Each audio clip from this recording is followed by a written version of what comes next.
The morning of June 27th was clear and sunny, with the fresh warmth of a full summer day. The flowers were blossoming profusely and the grass was richly green. The people of the village began to gather in the square between the post office and the bank around 10 o'clock.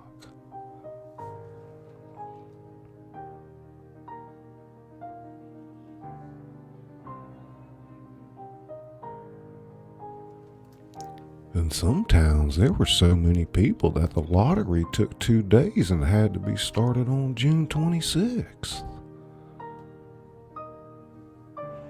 But in this village, where there were only about 300 people, the whole lottery took less than 2 hours. So it could begin at 10 o'clock in the morning and still be through in time to allow the villagers to get home for noon dinner.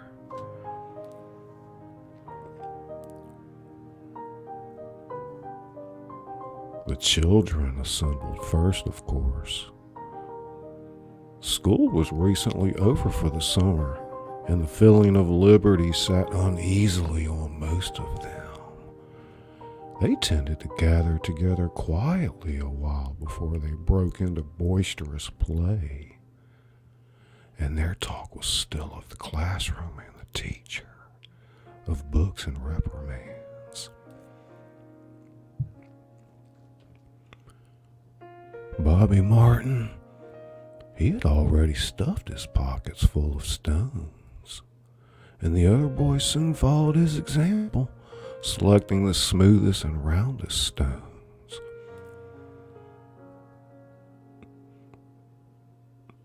Bobby and Harry Jones and Dickie Delacroix, the villagers pronounced this name Delacroix, eventually made a great pile of stones in one corner of the square and guarded it against the raids of other boys.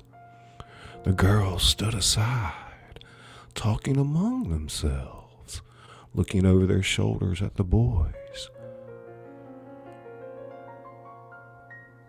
And the very small children rolled in the dust or clung to the hands of their older brothers or sisters.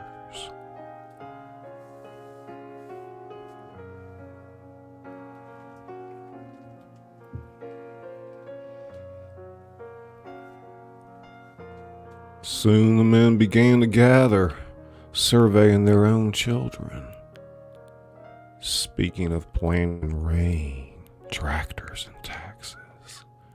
They stood together, away from the pile of stones in the corner, and their jokes were quiet and they smiled rather than laughed. The women, wearing faded house dresses and sweaters, came shortly after their menfolk. They greeted one another and exchanged bits of gossip as they went to join their husbands.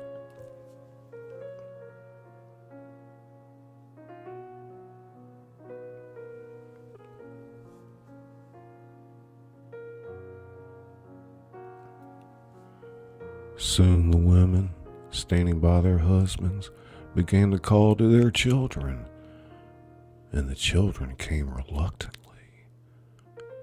Having to be called 4 or 5 times, Bobby Martin ducked under his mother's grasping hand and ran, laughing, back to the pile of stones. His father spoke up sharply, and Bobby came quickly and took his place between his father and his oldest brother.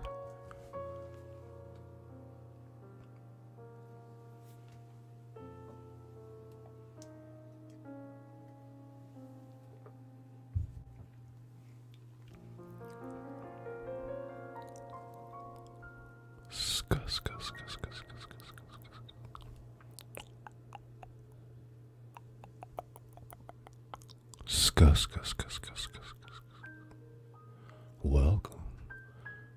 I'm your host, Scully. This is the House of Thrillers.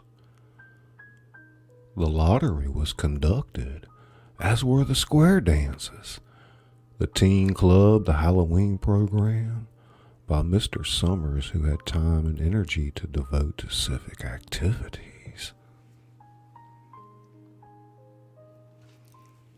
He was a round-faced, jovial man, and he ran the coal business, and people were sorry for him because he had no children and his wife was a scold. When he arrived in the square, carrying the black wooden box, there was a murmur of conversation among the villagers, and he waved and called, "A little late today, folks." The postmaster, Mr. Graves, followed him, carrying a three-legged stool, and the stool was put in the center of the square, and Mr. Summers set the black box down on it.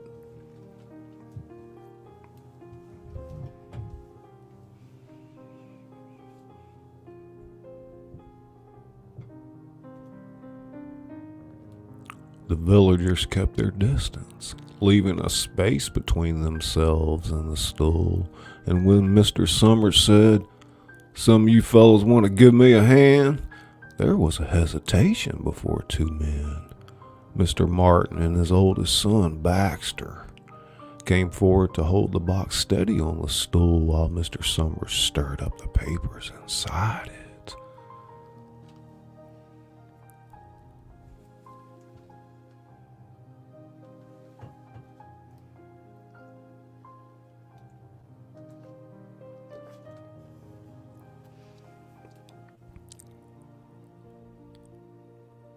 The original paraphernalia for the lottery had been long lost to go, and the black box now resting on the stool had been put into use before old man Warner, the oldest man in town, was born. Mr. Summers spoke frequently to the villagers about making a new box, but no one liked to upset even as much tradition as was represented by the black box. There was a story that the present box had been made with some pieces of the box that had preceded it, the one that had been constructed when the first people settled down to make a village here.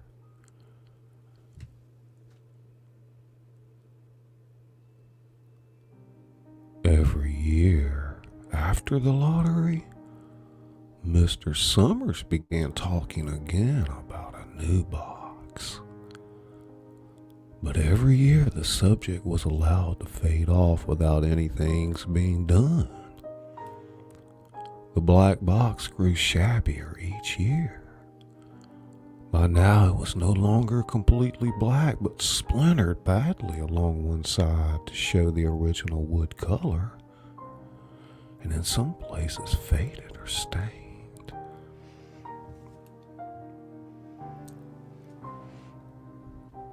Mr. Martin and his oldest son, Baxter, held the black box securely on the stool until Mr. Summers had stirred the papers thoroughly with his hand. Because so much of the ritual had been forgotten or discarded, Mr. Summers had been successful in having slips of paper substituted for the chips of wood that had been used for generations. Chips of wood, Mr. Summers had argued, had been all very well when the village was tiny, but now that the population was 300 and likely to keep on growing, it was necessary to use something that would fit more easily in the black box. The night before the lottery, Mr. Summers and Mr. Graves made up the slips of paper and put them in the box. And it was then taken to the safe of Mr. Summers' coal company and locked up until Mr. Summers was ready to take it to the square the next morning.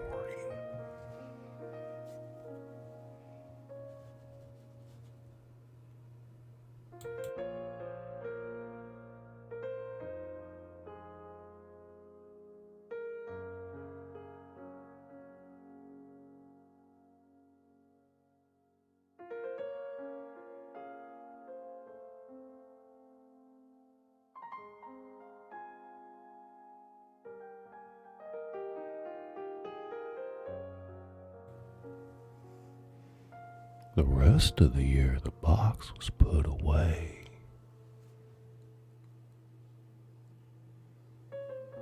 Sometimes one place, sometimes another. It had spent 1 year in Mr. Graves' barn and another year underfoot in the post office. And sometimes it was set on a shelf in the Martin grocery and left there. Scuss.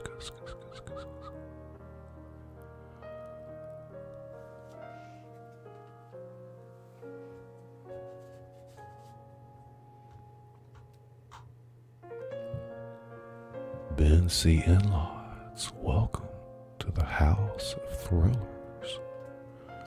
You're highly welcome, my friend. Ben says, I led a protest against the lottery being banned to my school district back in 1977. It worked, we won.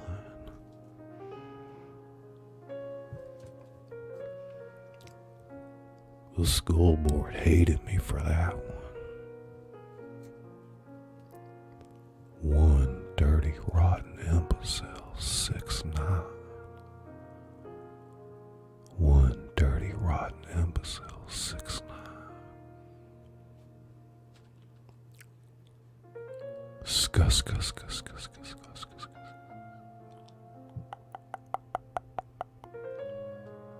Construction cronies. Construction cronies, welcome.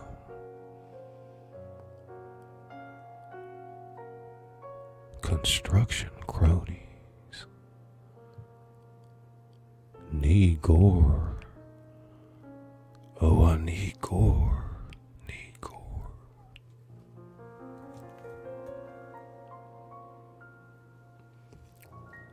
Art is fun with Keeley. Welcome to the House of Thrillers. Padding into the room, the NDT show. The NDT show. Welcome, buddy. Susie Valentin Realtor. Susie Valentin Realtor. Scuss.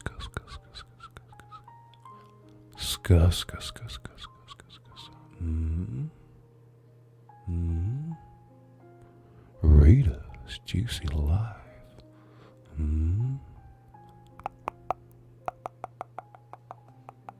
Scuss.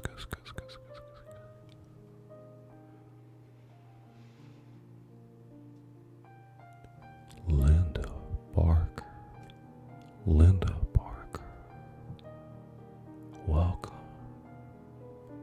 Linda Barker, welcome. Sean S. Beats, welcome to the House of Thrillers. I'm your host, Scully, the author that reads to you. Rita's Juicy Life. Scuss. Test. Test.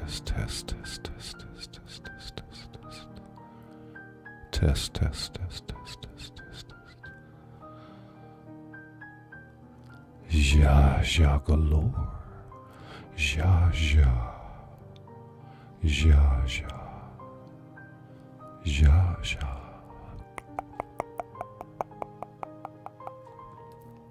Brain tingle. Get your brain tingles while they're hot. Ja.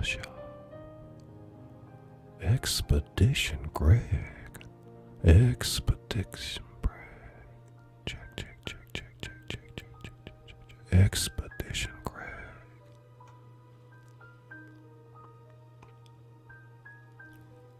Simplified filming. Scuss.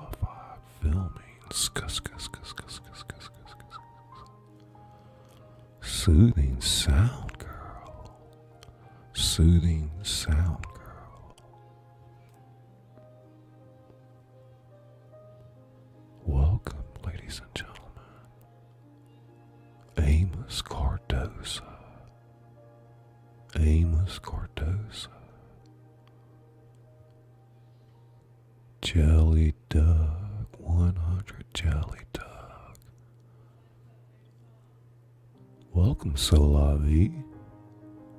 Tonight we're reading The Lottery by Shirley Jackson. Learn and grow with Anne.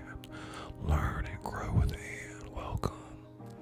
Welcome to the house. Ginger Snaps. Ginger Snaps. Welcome to the house, Ginger. So nice seeing all you guys. Happy New Year.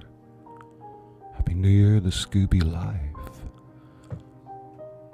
The Scooby Life.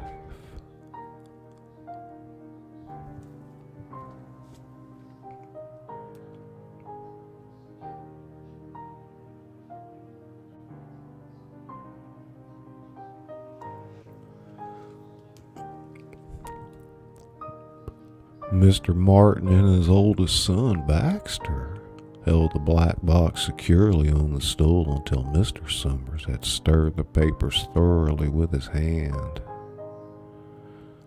Because so much of the ritual had been forgotten or discarded, Mr. Summers had been successful in having slips of paper substituted for the chips of wood that had been used for generations.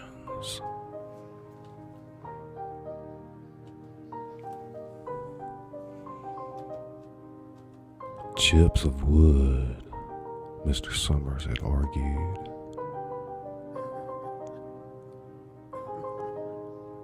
Had been all very well when the village was tiny.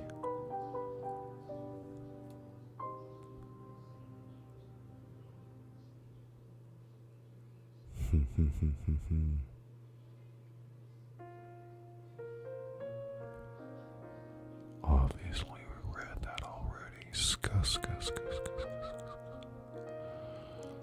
Let me see.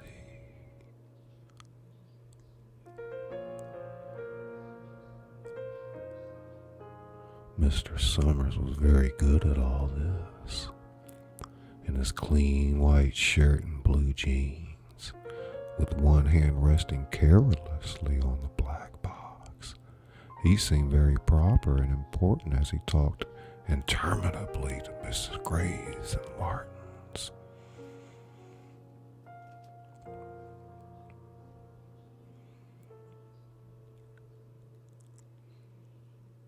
Just as Mr. Summers finally left off talking and turned to the assembled villagers, Mrs. Hutchinson came hurriedly along the path to the square, her sweater thrown over her shoulders, and slid into place in the back of the crowd. Clean forgot what day it was, she said to Mrs. Delacroix, who stood next to her, and they both laughed softly. Thought my old man was out back stacking wood, Mrs. Hutchinson went on. And then I looked out the window, and the kids was gone. And then I remembered it was the 27th and came a-running. She dried her hands on her apron, and Mrs. Delacroix said, You're in time, though. They still taking away up there.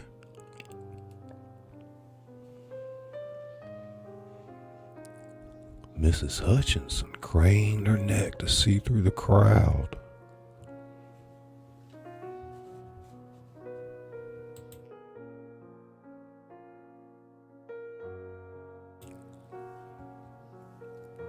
Mrs. Hutchinson craned her neck to see through the crowd and found her husband and children standing near the front.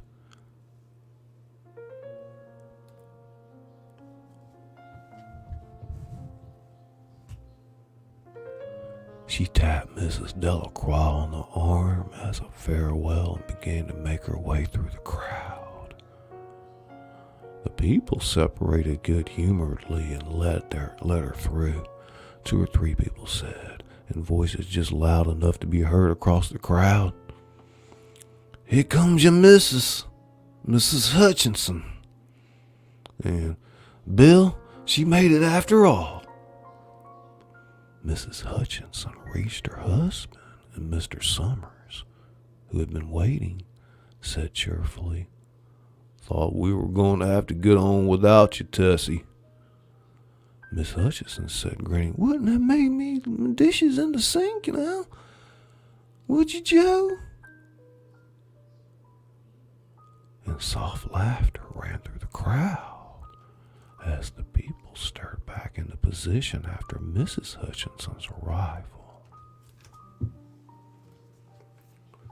"Well now," Mr. Summers said soberly, "guess we better get started.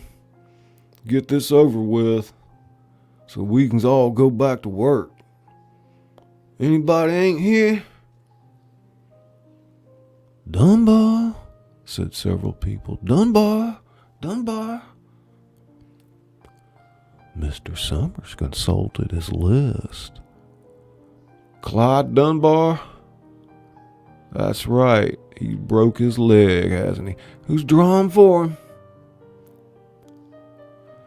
"Me, I guess," a woman said, and Mr. Summers turned to look at her. "Wife draws for her husband," Mr. Summers said. "Don't you have a grown boy to do it for you, Janie?" Although Mr. Summers and everyone else in the village knew the answer perfectly well, it was the business of the official of the lottery to ask such questions formally. Mr. Summers waited with an expression of polite interest while Mrs. Dunbar answered. "Horace is not but 16, vet," Mrs. Dunbar said regretfully. "Guess I'm going to fill in for the old man this year." "Right," Mr. Summers said. He made a note on the list he was holding.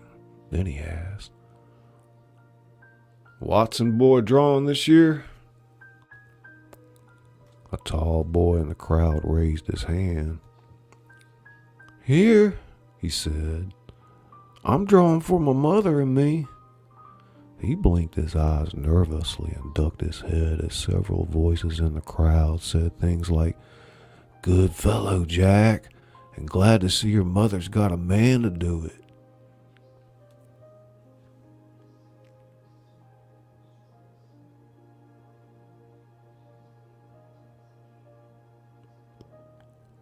"Well," Mr. Summers said, "guess that's everyone. Old man Warner make it?" "Yeah," a voice said, and Mr. Summers nodded. A sudden hush fell on the crowd as Mr. Summers cleared his throat and looked at the list. "All ready?" he called.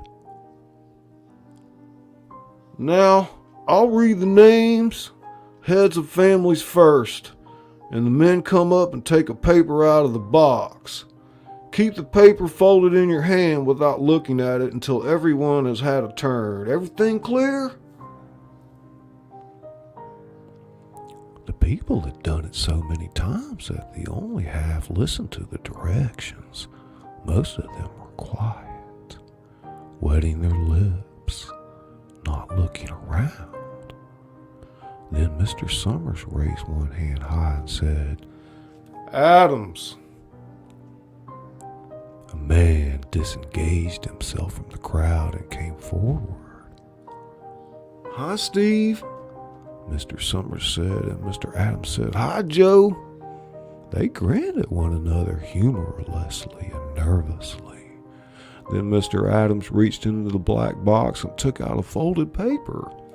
He held it firmly by one corner as he turned and went hastily back to his place in the crowd, where he stood a little apart from his family, not looking down at his hand. "Allen," Mr. Summers said. "Anderson, Bentham."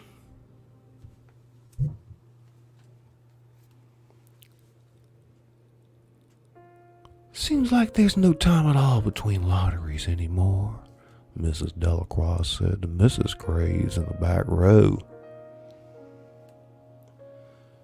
Seems like we got through with the last one only last week. Time sure goes fast, Mrs. Graves said.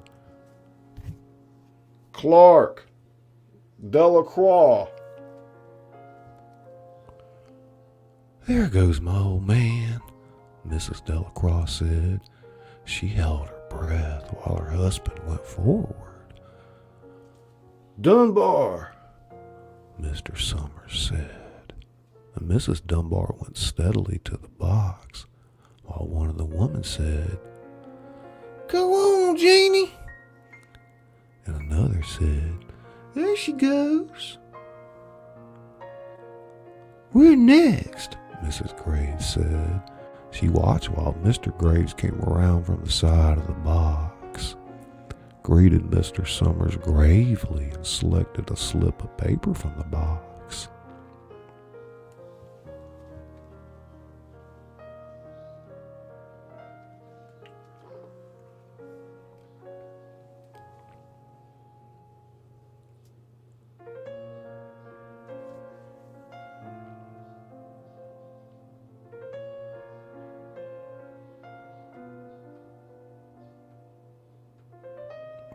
By now, all through the crowd, there were men holding the small folded papers in their large hand, turning them over and over nervously.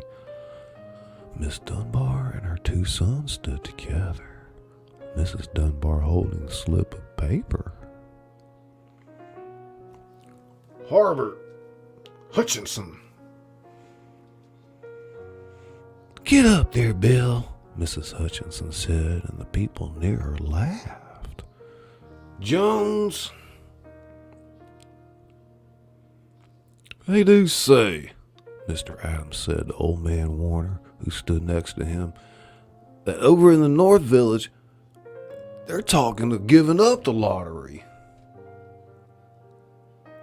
Old man Warner snorted. Pack of crazy fools. Listening to the young folks. Nothing's good enough for them. Next thing you know, they'll be wanting to go back to living in caves. Nobody work anymore. Live halfway for a while. Used to be a saying about lottery in June, corn be heavy soon. First thing you know, we'd all be eating stewed chicken weed and acorns. There's always been a lottery, he added petulantly. Bad enough to see young Joe Summers up there joking with everybody. Some places have already quit lotteries, Mrs. Adams said.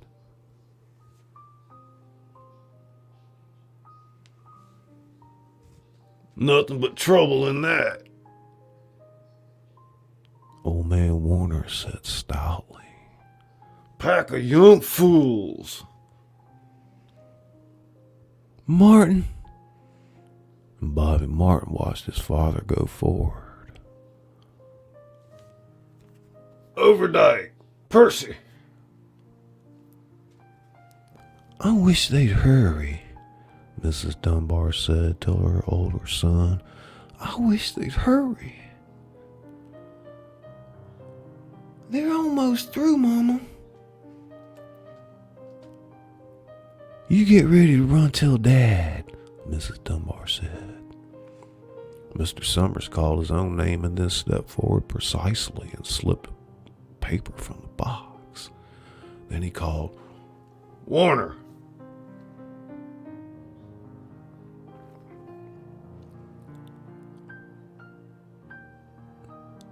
"77th year I've been in the lottery," old man Warner said as he went through the crowd. 77th time. Watson. The tall boy came awkwardly through the crowd. Someone said, "Don't be nervous, Jack." And Mr. Summers said, "Take your time, son." Zanini.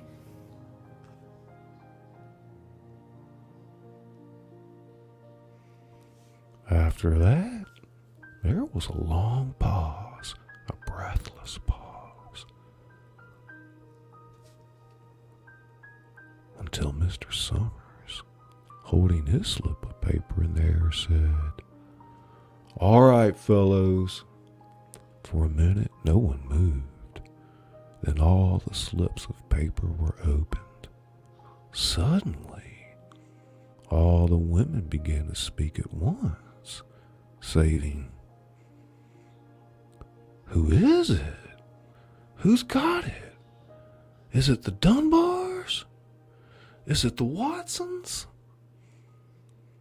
Then the voices began to say, "It's Hutchinson. It's Bill. Bill Hutchinson's got it." "Go tell your father," Mrs. Dunbar said to her older son. People began to look around to see the Hutchinsons. Bill Hutchinson was standing quiet, staring down at the paper in his hand. Suddenly, Tessie Hutchinson shouted to Mr. Summers, "You didn't give him enough time to take any paper he wanted. I saw you. It wasn't fair." "Be a good sport, Tessie." Miss Delacroix called, "Be a good sport now." And Mrs. Graves said, "All of us took the same chance." "Shut up, Tessie," Bill Hutchinson said. "Well, everyone, that was done pretty fast, and now we've got to be hurrying a little more to get done in time." He consulted the next list. "Bill, you draw for the Hutchinson family. You got any other households in the Hutchinsons?" "There's Don and Eva," Miss Hutchinson yelled. "Make them take their chance." "Daughters draw with their husbands' families, Tessie," Mr. Summers said gently. "You know that all as well as anyone." "It wasn't fair," Tessie said. "I guess not, Joe," Bill Hutchinson said regretfully. "My daughter draws with her husband's family. That's only fair. And I've got no other family except the kids." "Then, as far as drawing for the families is concerned, it's you," Mr. Summers said in explanation. "And as far as drawing for the households is concerned, that's you too, right?" "Right," Bill Hutchinson said. "How many kids, Bill?" Mr. Summers asked formally. "3," Bill Hutchinson said. "There's Bill Jr. and Nancy and little Dave and Tessie and me." "All right then," Mr. Summers said. "Harry, you got their tickets back?" Mr. Graves nodded and held up the slips of paper. "Put them in the box," Mr. Summers directed. "Take Bill's and put it in." "I think we ought to start over," Mrs. Hutchinson said, and quietly as she could. "I tell you, it wasn't fair. You didn't give him enough time to choose. Everybody saw that."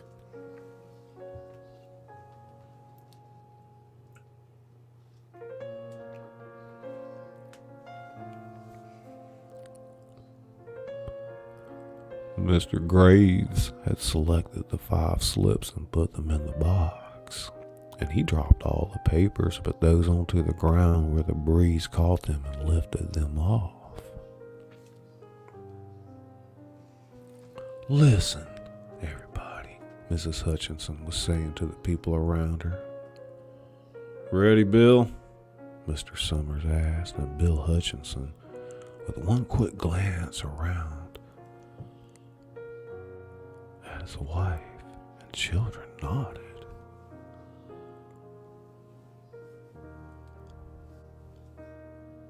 Remember, take the slips of paper and keep them folded until each person has taken one.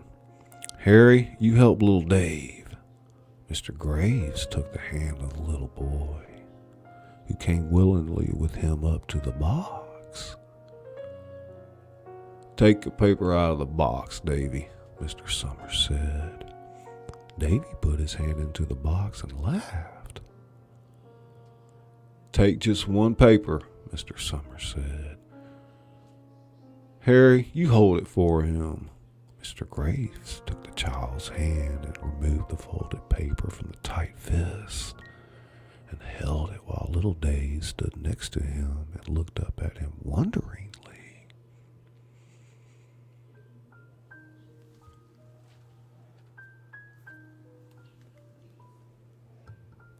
Nancy next, Mr. Summers said. Nancy was 12, and her school friends breathed heavily as she went forward, switching her skirt, and took a slip daintily from the box. Bill Jr., Mr. Summers said. And Billy, his face red and his feet over large, near knocked the box over as he got a paper out.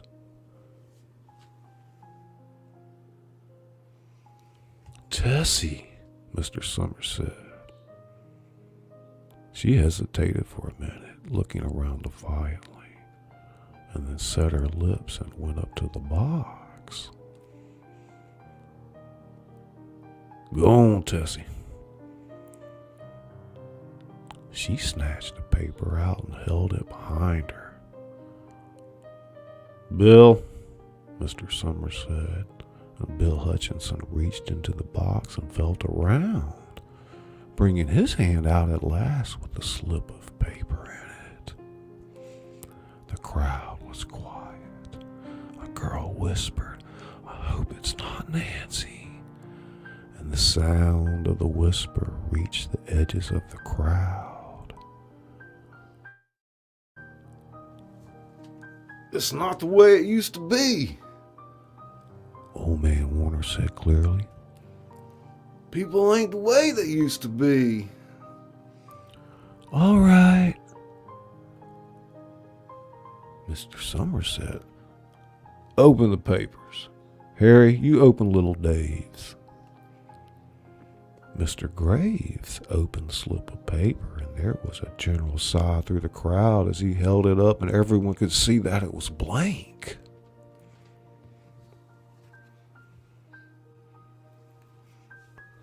Nancy and Bill Jr. opened theirs at the same time, and both beamed and laughed, turning around to the crowd and holding their slips of paper above their heads.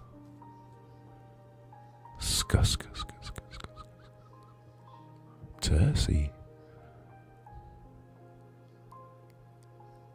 There was a pause, and Mr. Summers looked at Bill Hutchinson. Bill unfolded his paper and showed it. It was blank. It's Tessie, Mr. Summers said, and his voice was hushed. Show us her paper, Bill.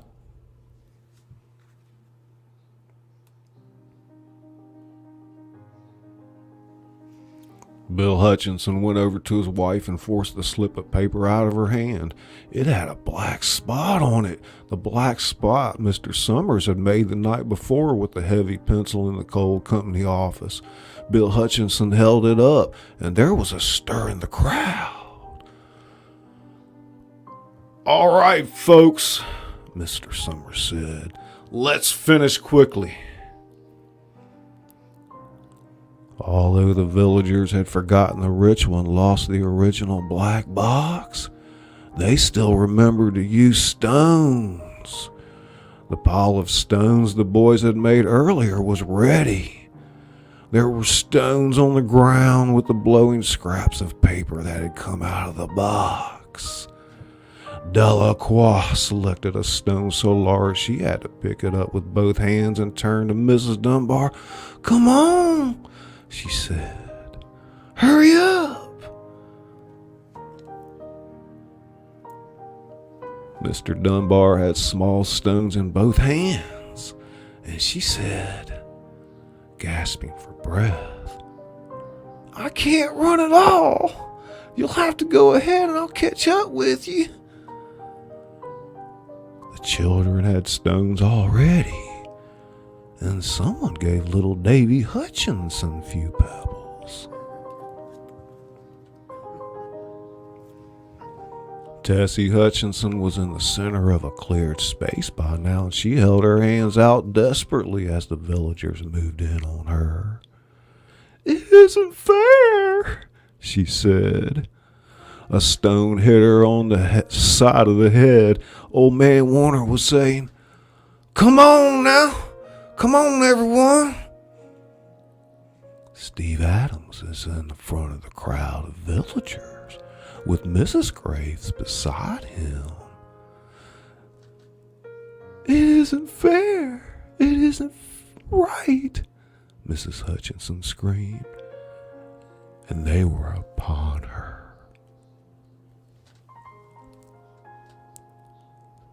Scuss. The House of Thrillers. Shirley Jackson.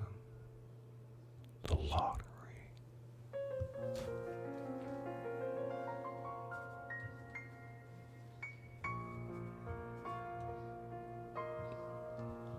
Hope you guys enjoyed that short story tonight.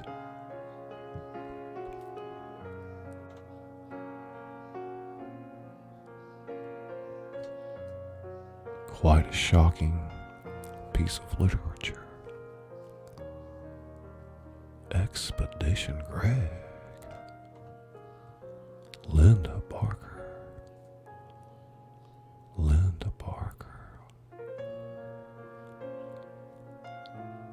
Happy New Year.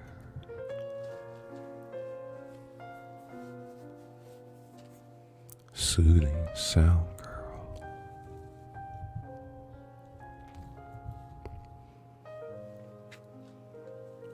Any thoughts about that story?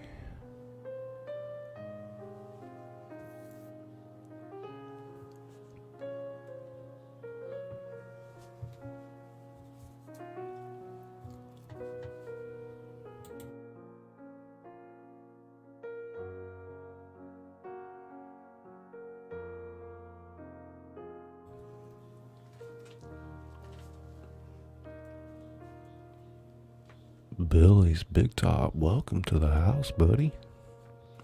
Ariel Williams. Has anybody read that story before?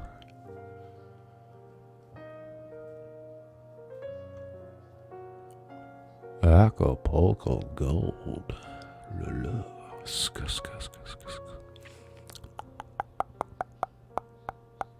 Soothing Sound Girl.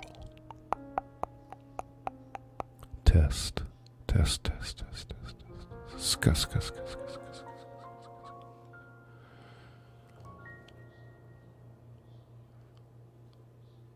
Hey Jen Vlogs UK, welcome to the house.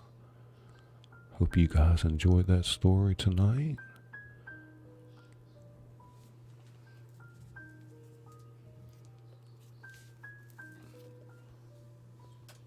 So la vie.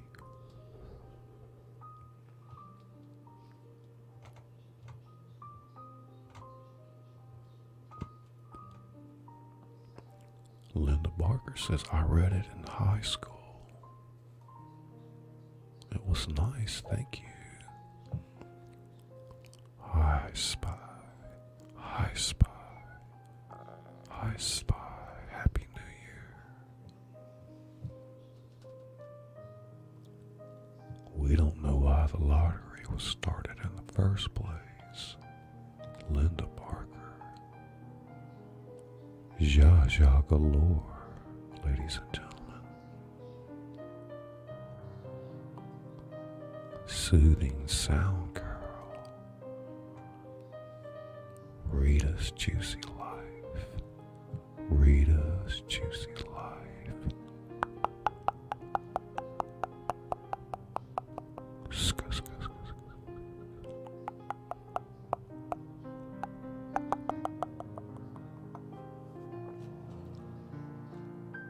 Thanks, Scully, says the Scooby Life.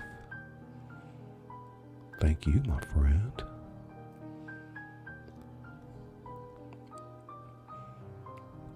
If you guys want to put in a request for a reading, I have a form in my description. Coffee.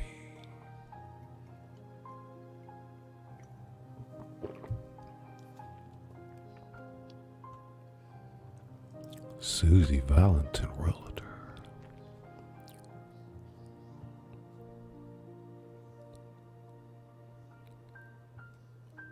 We don't know why the lottery was started in the first place.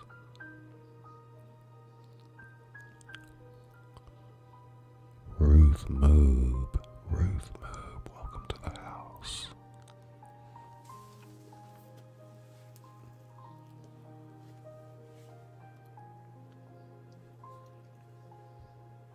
I'm Scully, the author that reads to you.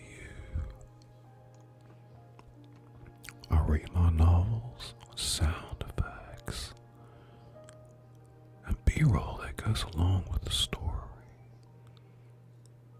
So if you like books on tape with a twist, stick around.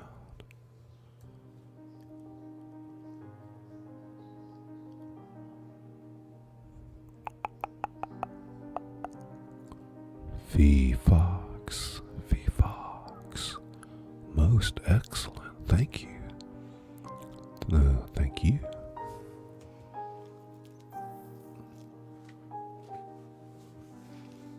Skus. Brain tingle. Check. Brain tingles. Check.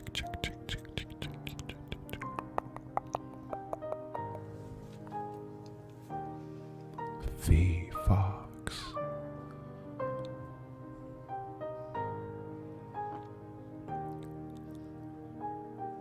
Brain tingle. Rita's juicy life.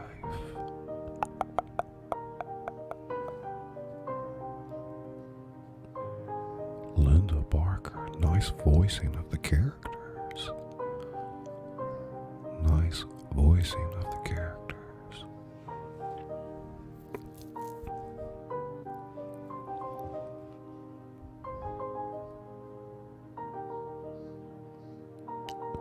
In the very near future, I'm going to be doing Cat on a Hot Tin Roof. Cat on a Hot Tin Roof. Special guests. Cat on a Hot Tin Roof.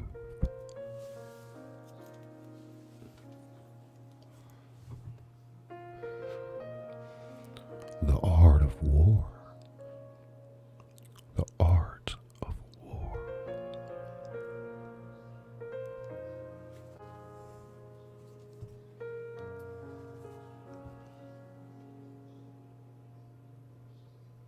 Titanic's menu from the upper deck.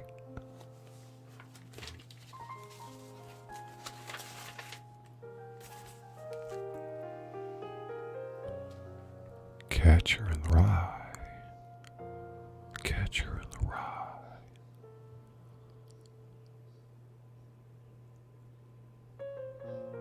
Heavy Metal Chef.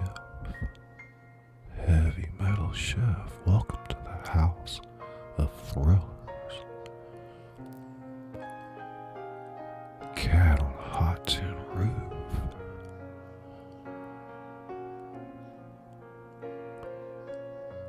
The Life of Pi. The Life of Pi.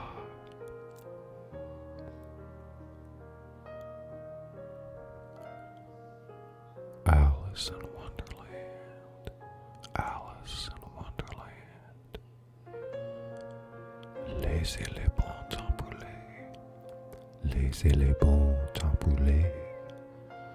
Laissez les bons temps brûler.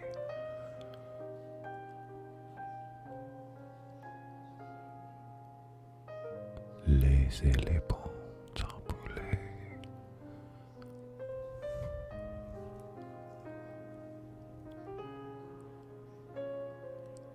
Edgar Allan Poe's The Raven.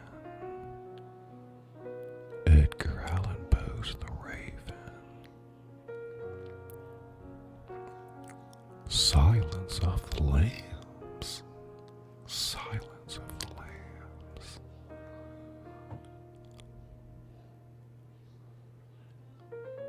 Laissez les Bon Temps Rouler.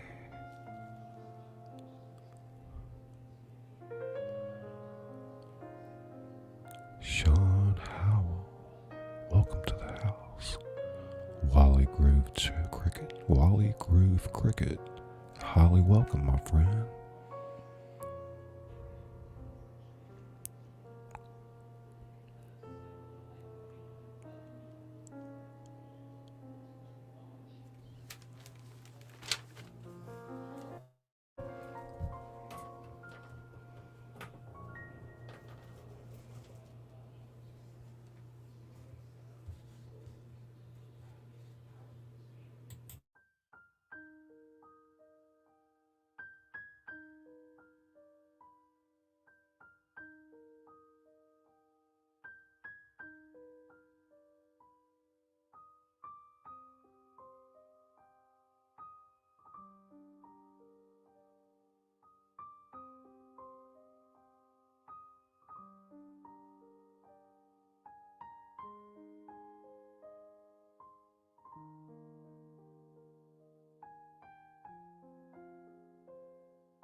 The Scooby Life, you definitely sound Nola.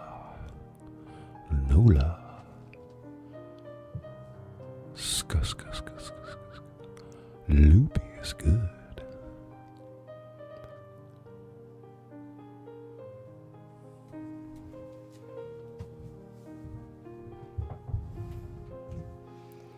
If you guys got some value out of that tonight, don't forget to hit the like and leave a comment down below.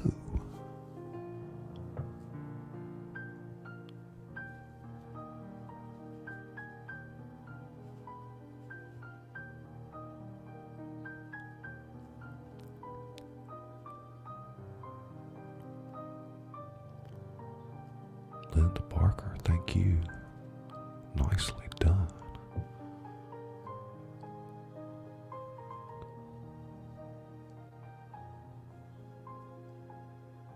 The Lottery by Shirley Jackson.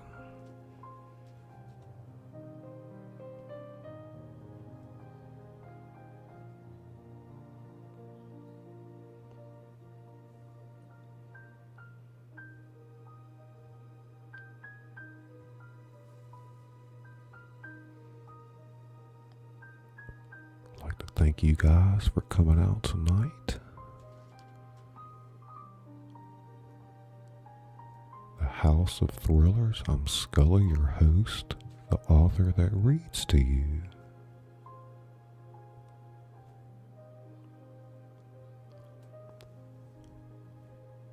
I spy. That's how I knew what he was saying. Scooby.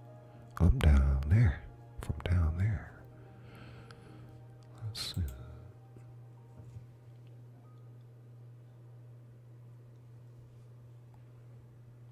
Spy. Good night, Susie Valentin Willard.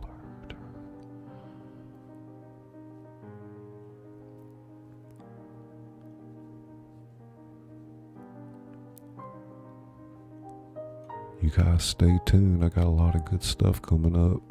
I'm getting a lot of requests for different things, and got some special stuff planned for y'all. Give you a little sneak peek. I'm going to be doing some stuff with song lyrics, Scully style. Reading song lyrics. Skus. check. Check, check, check, check, check, check, check. Yeah.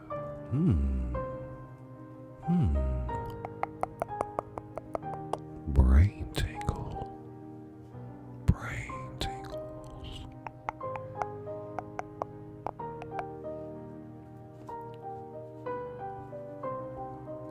So until next time, we'll see you on the other side.